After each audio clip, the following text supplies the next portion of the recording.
Il est assez excitant d'annoncer à ses parents la décision de préparer son propre mariage. Tina Thomas était bien plus nerveuse que son fiancé, Gabe Watson. Tina avait 26 ans à l'époque, tout comme son futur mari. C'était sa troisième relation sérieuse et sa deuxième tentative de mariage. Sa première tentative de construire une famille avec son petit ami, Scott McCulloch, s'était soldée par un échec. Ce n'était pas que leur relation allait mal, mais la mère de Tina était contre ce mariage et contre Scott lui-même. Elle ne l'appréciait pas sans raison spécifique, mais comme toute mère, elle souhaitait une vie meilleure et plus heureuse pour sa fille. Tina, à ce moment-là, était encore très jeune. Pour cette raison, le couple se sépara rapidement, et leur rêve commun d'un avenir s'effaça. La deuxième tentative, avec Stan Marks, échoua également. Cette fois-ci, les parents de Tina n'avaient joué aucun rôle. Le couple n'avait simplement pas réussi à surmonter la crise des 3 premières années, et ils se séparèrent d'un commun accord. Enfin, à la veille de Noël, lors d'une soirée entre amis, Tina rencontra Gabe Watson. On ne peut pas dire que ce fut un coup de foudre. Au contraire, leur relation se construisit plutôt comme un soutien mutuel après leur récente rupture. Oui, ce n'est peut-être pas la raison la plus joyeuse pour entamer une nouvelle relation, mais 2 ans plus tard, Gabe demanda Tina en mariage. Apprenant de ses expériences passées, Tina accepta, mais elle ne pouvait pas se marier sans la bénédiction de ses parents. En 2003, Gabe décida, tel un vrai prince, de faire une demande romantique et respectueuse aux parents de Tina. Il choisit la Saint-Valentin pour cela, mais comme le père de Tina était absent, le dîner fut reporté au lendemain, le 15 février. Pendant le dîner, lorsque Gabe annonça sa décision de passer le reste de sa vie avec Tina, le père de la mariée lui posa une question apparemment simple. Aimait-il vraiment Tina ? Gabe balbutia comme un écolier, mais ne répondit jamais directement. Le père pensa que cette réaction n'était qu'un simple embarras devant des étrangers. Ensuite, il posa la même question à sa fille. Étonnamment, Tina ne répondit pas directement non plus et commença plutôt par dire qu'elle avait peur de se retrouver seule à 26 ans. Après un moment de réflexion, le père leur donna finalement sa bénédiction. Préparer un mariage demande beaucoup de temps et d'efforts. Pendant que Tina pensait à sa robe, à ses invités et à l'ensemble de la cérémonie, Gabe, lui, ne s'intéressait qu'à la lune de miel. Il n'avait aucune considération pour ce que sa future femme souhaitait pour ses vacances. Il avait tout décidé à sa place. Son plan était de se rendre à la Grande Barrière de Corail, située dans l'océan Pacifique près de l'Australie, pour y faire de la plongée sous-marine. Son objectif principal était d'explorer l'épave du navire Townsville Titanic, coulé en 1911. Le problème était que Tina, contrairement à Gabe, n'était pas du tout passionnée par la plongée.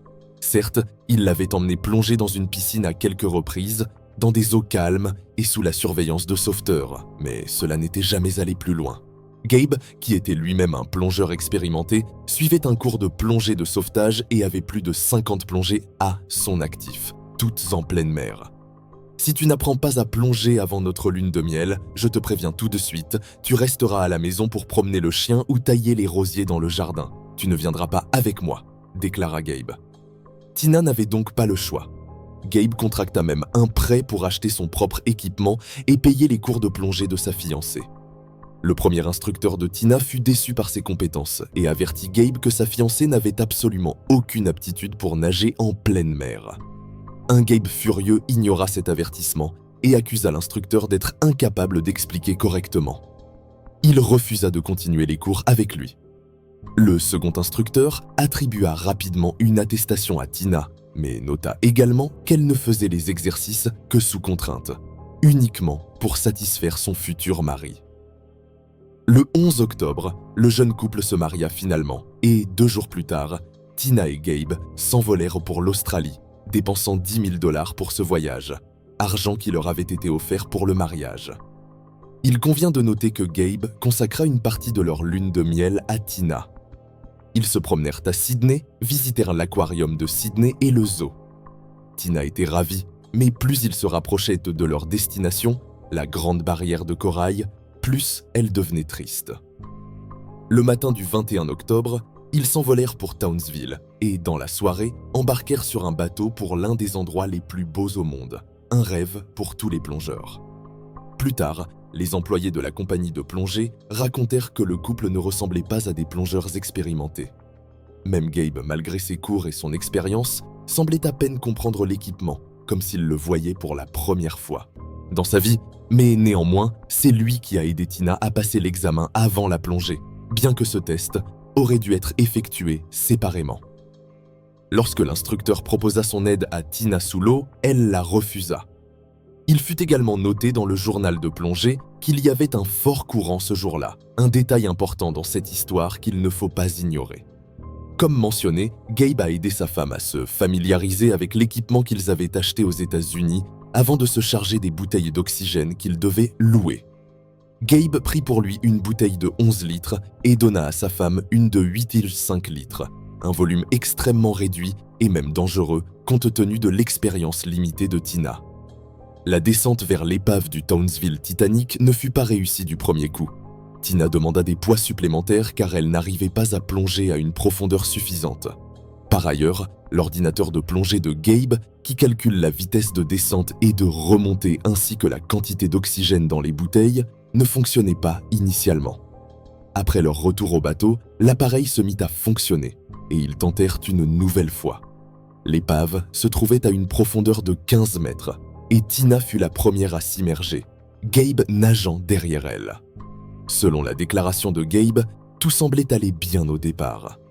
À un moment donné, Tina s'arrêta, fit des signes et indiqua qu'elle voulait remonter à la surface. Gabe déclara avoir compris immédiatement qu'elle paniquait, un comportement qu'elle avait déjà manifesté auparavant. Ils étaient à mi-chemin vers la surface et Gabe décida de rester avec elle à cette profondeur pour essayer de la calmer et lui permettre de s'habituer à la pression. Cependant, elle continua à respirer profondément, ce qui était dangereux. C'est alors que Gabe remarqua qu'elle commençait à couler. Il tenta de saisir sa ceinture pour la retenir, mais Tina balança son bras si violemment qu'elle fit tomber son masque. Pendant qu'il remettait le masque en place, ce qui ne prit que peu de temps, Tina s'éloigna trop de lui. Gabe essaya de nager vers elle, mais sans succès. Il décida alors de remonter à la surface pour demander de l'aide au sauveteur. En remontant, il croisa un autre plongeur à qui il tenta de demander de l'aide, mais celui-ci ne réagit pas. 2 plongeurs asiatiques étaient également présents à cette profondeur, mais aucun ne confirma les dires de Gabe concernant sa demande d'aide. Plus tard, les lectures de l'ordinateur de plongée montrèrent que Gabe avait effectivement tenté de nager vers sa femme en train de se noyer, mais il abandonna rapidement. Sa remontée à la surface ne fut pas précipitée. Au contraire, Gabe respecta les paliers de décompression requis. Quant aux autres plongeurs interrogés par la police, ils déclarèrent tous que Gabe aurait pu sauver sa femme, mais qu'il ne l'avait pas fait. De plus, l'incident tragique s'était produit au tout début de leur plongée, ce qui signifiait que Gabe avait encore suffisamment d'oxygène dans ses bouteilles pour nager jusqu'au fond et remonter. Les sauveteurs à bord du bateau, comprenant la gravité de la situation, partirent immédiatement à la recherche de Tina et la retrouvèrent rapidement. Malheureusement, il était trop tard. Tina reposait sur le dos, les yeux ouverts sous son masque, à une profondeur de 25 mètres. Son corps fut remonté immédiatement à la surface. Sur le pont du yacht, ils tentèrent de la réanimer pendant environ 40 minutes, mais en vain.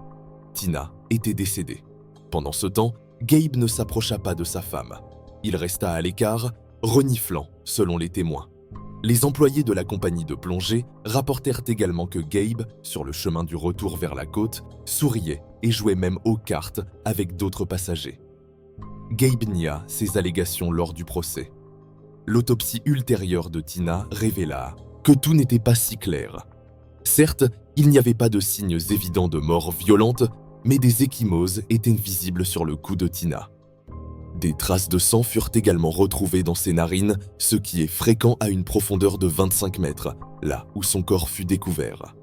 Aucune trace d'alcool ne fut détectée dans son sang, mais des concentrations élevées de médicaments, comme l'ibuprofène et le paracétamol, furent identifiées, médicaments souvent utilisés pour traiter le mal de mer.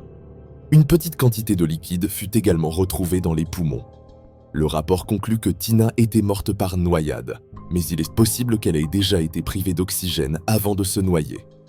L'équipement de Tina fut examiné par la police maritime australienne, mais aucun dysfonctionnement ne fut relevé.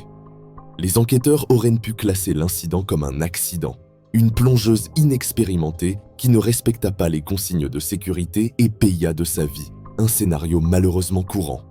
Cependant, certains éléments troublants compliquaient cette conclusion, tels que les résultats ambigus de l'autopsie et le comportement étrange de Gabe Watson, incompatible avec celui d'un mari éploré. Ces éléments empêchèrent la clôture rapide du dossier et prolongèrent l'enquête. Gabe se rendit compte que les détectives commençaient à se concentrer sur lui. De plus, les parents de Tina refusaient d'accepter que l'incident soit une simple tragédie. Ils souhaitaient voir leur gendre au tribunal, sinon comme meurtrier, du moins comme un homme qui n'avait pas porté secours à leur fille. Lors du premier interrogatoire, la police nota que Gabe semblait en état de choc. Il pleurait, riait nerveusement, se tordait les mains et demandait à appeler son père. Il se plaignit également de douleurs aux oreilles et insista pour que les autorités informent les parents de Tina de la tragédie. Tard dans la nuit, Gabe fut relâché. Il retourna à la compagnie de plongée qui les avait emmenés sur le récif et demanda à passer la nuit sur leur yacht, arguant que le voyage devait durer 2 jours, mais qu'il n'était resté que 24 heures en raison du décès de sa femme. Il demanda également un remboursement de la moitié du coût de la plongée, précisant qu'il n'avait même pas vu l'épave. Le 24 octobre, la mère de Gabe arriva à Townsville pour soutenir son fils et l'aider à trouver un avocat. Ce même jour, à la demande de Gabe, ils se rendirent à la morgue. Gabe souhaitait voir une dernière fois sa femme. Étant encore considéré comme un suspect, l'employé de la morgue contacta le détective en charge de l'affaire, craignant que Gabe ne tente de cacher des preuves. Cependant, le mari endeuillé ne fit que pleurer, tenir la main froide de sa femme et implorer son pardon, sans se rendre compte qu'un policier se trouvait derrière la porte, enregistrant ses paroles. Gabe murmura « Je ne voulais pas te faire de mal ». Ces mots furent plus tard utilisés contre lui lors du procès. Lors du procès, le détective Lawrence posa la question suivante. « À la morgue, vous avez dit à Tina que vous ne vouliez pas lui faire de mal. Que vouliez-vous dire par là ?» L'histoire des douleurs aux oreilles de Gabe se répéta lorsqu'il rentra chez lui avec le corps de Tina. Pendant une escale à Auckland, il consulta un médecin sur place et fut retenu pour évaluation médicale. Selon l'enquête, cela aurait été fait intentionnellement pour éviter de croiser le père de Tina. Toutefois, des plongeurs confirmèrent que les douleurs aux oreilles sont un problème courant chez les plongeurs. Les funérailles de Tina eurent lieu le 5 novembre. Gabe dut finalement faire face au père de Tina. Devant de nombreux témoins, Gabe retira l'alliance de sa femme, la plaça sur son propre doigt ainsi que ses boucles d'oreilles, qu'il remit immédiatement à son beau-père. Après ce jour, les familles Watson et Thomas ne se croisèrent plus jamais. Plus tard, lors du procès, Gabe fut interrogé. « Avez-vous vraiment retiré les bijoux de votre femme pendant les funérailles ?» Il répondit simplement par un sourire et un haussement d'épaule. « Je ne pense pas avoir pu faire ça. » Les opinions sur Gabe divergeaient. Certains le décrivaient comme un homme gentil, un peu rond et drôle, tandis que d'autres le voyaient comme un tyran désespéré. Cependant, tout le monde s'accordait sur un point. Gabe et Tina n'étaient pas heureux, ou du moins, ils n'en donnaient pas l'impression. Les amis de Tina confirmèrent cela. Ce qu'elle avait confié à son père lors d'un dîner familial le 15 février, c'est que son union avec Gabe n'était qu'un moyen d'éviter de mourir seule, et cette peur avait conduit Tina à mourir au fond de la mer. De plus, la victime, peu avant leur lune de miel, avait avoué à une amie que son mari l'avait traînée de force dans une compagnie d'assurance pour souscrire une police sur sa vie à un taux d'intérêt plus élevé en cas de décès et inscrire son nom comme bénéficiaire. Ce témoignage a été vérifié auprès de l'agent d'assurance qui a confirmé les faits. Le chauffeur de taxi qui avait conduit les jeunes mariés jusqu'au yacht a également été interrogé. Tina avait pleuré tout le long du trajet, mais son mari ne lui avait prêté aucune attention. Enfin, une amie de Tina, Amanda Phillips, a raconté une autre histoire qui a révélé la véritable nature de la relation du couple. Ce fichu idiot avait filmé Tina en train d'uriner dans la salle de bain, puis monté la vidéo dans un enregistrement de leur célébration de Noël. Cela aurait pu passer, mais il l'a diffusé lors d'une réunion familiale devant une maison pleine d'invités. Il riait comme un fou alors que tout le monde se tordait d'embarras et essayait de lui expliquer que c'était un acte bas et indécent. Quant à retirer des bijoux pendant des funérailles, cela peut sembler un acte effrayant et accusateur de la part de Gabe. Pendant le procès en 2008, le jury a visionné une vidéo extrêmement troublante montrant Watson visitant la tombe de Tina, prenant toutes les fleurs et les jetant dans une poubelle voisine. Le père de Tina avait remarqué la disparition des fleurs et, pour identifier le voleur, avait installé une caméra cachée parmi les monuments funéraires. Il ne s'attendait jamais à voir Gabe sur l'enregistrement et fut indigné par un tel acte. En cours, Gabe s'est défendu en affirmant que lui et sa femme avaient discuté de la mort de l'un d'eux pendant une lune de miel extrême et que l'absence de fleurs sur la tombe était une demande de sa part. Une explication qui semblait très étrange et peu probable. On ne saurait dire combien de temps encore les recherches de preuves auraient duré si les policiers n'avaient pas essayé de recréer l'incident en utilisant le même équipement que les jeunes mariés. Gabe a affirmé que Tina s'était noyée pendant qu'il tentait de lui mettre un masque sur le visage. Cependant, il s'est avéré qu'il était impossible de placer un masque sous l'eau par soi-même, sans une autre source d'air, en l'occurrence l'oxygène de Tina. Fin novembre 2008, la police australienne a arrêté Gabe. Le 5 juin 2009, son procès a commencé, où il a plaidé coupable, mais seulement pour avoir échoué à sauver sa femme. Il a été accusé d'homicide par négligence et condamné à 18 mois de prison. Après avoir purgé sa peine, Gabe est retourné aux États-Unis, mais un an plus tard, la justice américaine l'a accusé de meurtre au premier degré, avec pour motif le paiement d'une assurance après la mort de sa femme. L'avocat de Gabe a tenté de défendre son client en rejetant toute la responsabilité sur la société de plongée, affirmant que ses employés n'avaient pas assuré la sécurité des touristes et, craignant de perdre leur licence et leur entreprise, tentait de blâmer un mari malheureux qui avait déjà purgé sa peine dans un autre pays.